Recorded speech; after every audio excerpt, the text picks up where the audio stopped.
11:07. Those white numbers are burned into the backs of your eyelids as you blink. And after that second of absolute blackness, you return to see the screen has gone dark. You sigh and shove the phone into your coat pocket, the wet fabric cold against your already moist hands. Bending over slowly, you grip the handle of your grocery bag and lift it off the ground, the bottom now soaked through. A slight wave of concern runs throughout your body.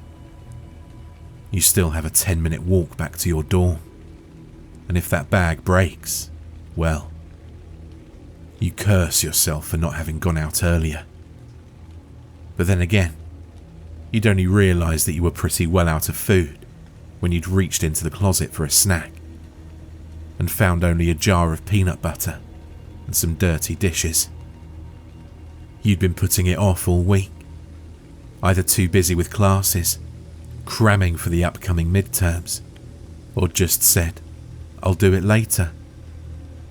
You realised that you'd need food to function, due to not having purchased a meal plan for this year. Though to be fair, last year's dining hall options were comparable to prison slop. Wondering if there were even any places open at this hour, you turned to your clock and saw it had been 10:27. If you hurried, you could make it to the grocery store before they closed at 11. Looking out the window with a groan, seeing those snaking lines of water, you quickly readied yourself, then dashed out of your room and onto the street. It had been pouring all afternoon, and now into the eerie night, a light drizzle continued on. Oh, how you ran, working your smooth legs until they burned, your lungs pumping oxygen until they felt ready to explode, your throat growing tight and constricted.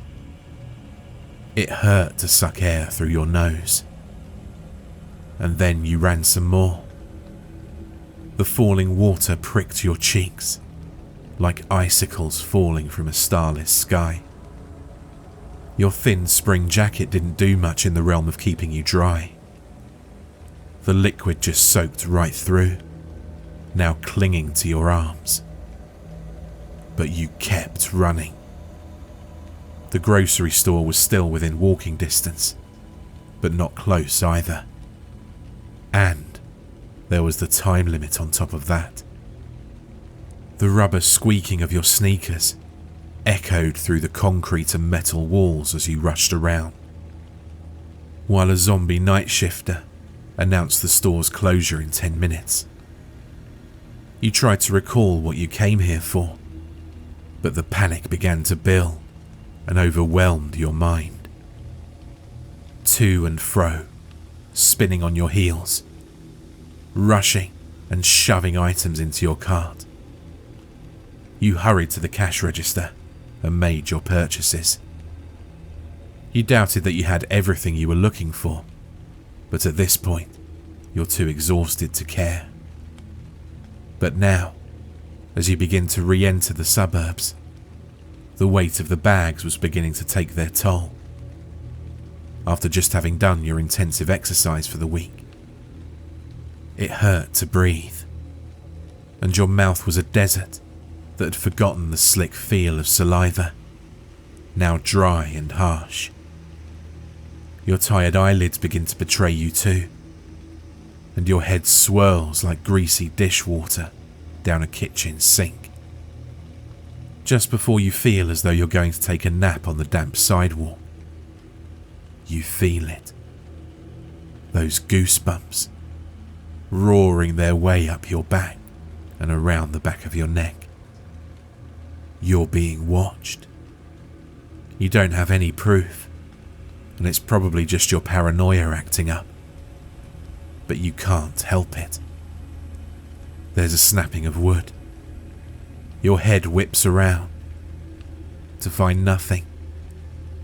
Nothing but a stray cat running out of a bush and disappearing in the darkness of an unlit side street. You breathe a sigh of relief, then continue on, shaking your head as little droplets dance in your hair. Though it was only March, the street back to your dorm reminds you of Halloween. The only colour to be seen is orange, painting the houses in its daunting shade.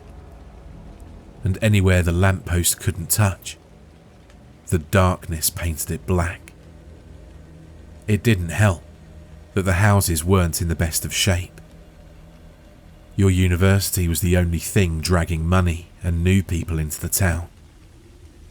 But as for its non-student residents, they were left to live in decrepit, paint-peeling houses.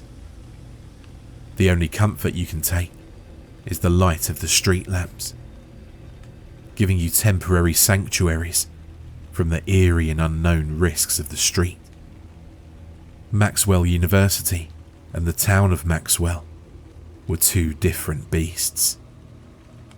It hadn't been your first choice for secondary education, but it certainly wasn't your last.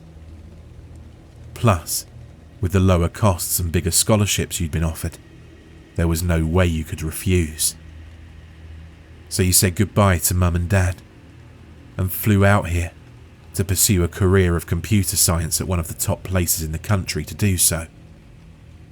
What wasn't known before arriving was the state of the town the university resided in. You hadn't been to many rural towns, having spent your life in the city, but you hoped Maxwell wasn't representative of the whole. Maxwell wasn't an abandoned, crippled town with more empty stores than one's bustling with people. But it wasn't quite bustling either. An afternoon walk downtown showed that much. It was a zombie town, filled with zombie workers and shops with no heart to them. Barely any form of pride about the university. That was kept on campus, in a much more potent, concentrated form. The screaming and daytime drinking had chased you away to go explore, even though the sun wasn't too kind to your fair yet pale, indoorsy skin and poorly adjusted eyes. Eventually, you'd make friends of similar minds in your classes to laugh and bitch about this over. But for now, you were quintessentially alone. The odd looks from the elderly troubled you. They were the only ones around, it seemed, and all of their stares had the same tone.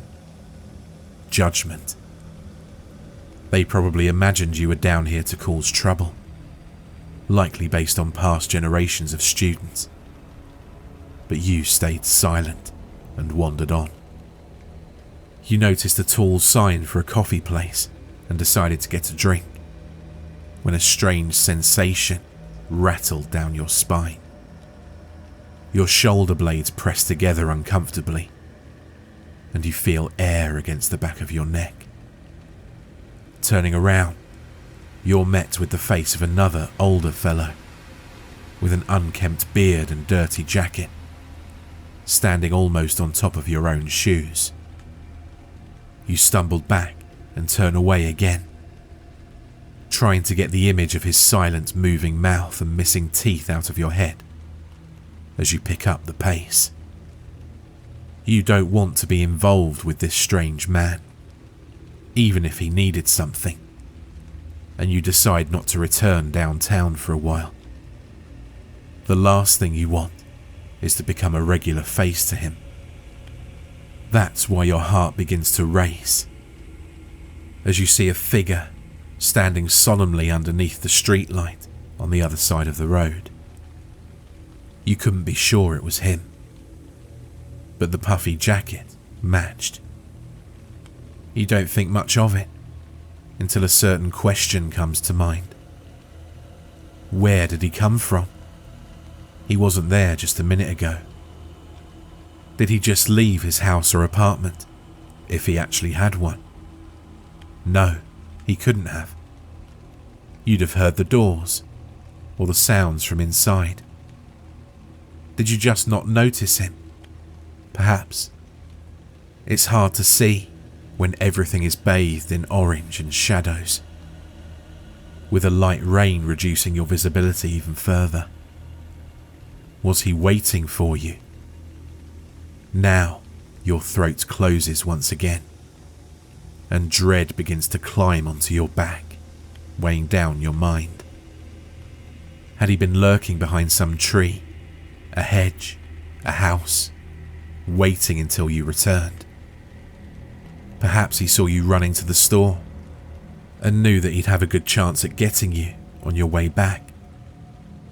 Don't be ridiculous, you think to yourself. He's just going out, like you, to a destination of his own choosing. You almost laugh at how jittery you are. So strange that despite being surrounded by houses of other people, you're anxious over one guy walking on the opposite side of the street. One guy that probably has no quarrel with you, but his sudden appearance still toys with you. You enter a dark section of the street, the spot between two street lights. Your eyes slowly try to adjust to the dark after waiting under that last light for so long. But even then, it's hard to make out his figure in the dark.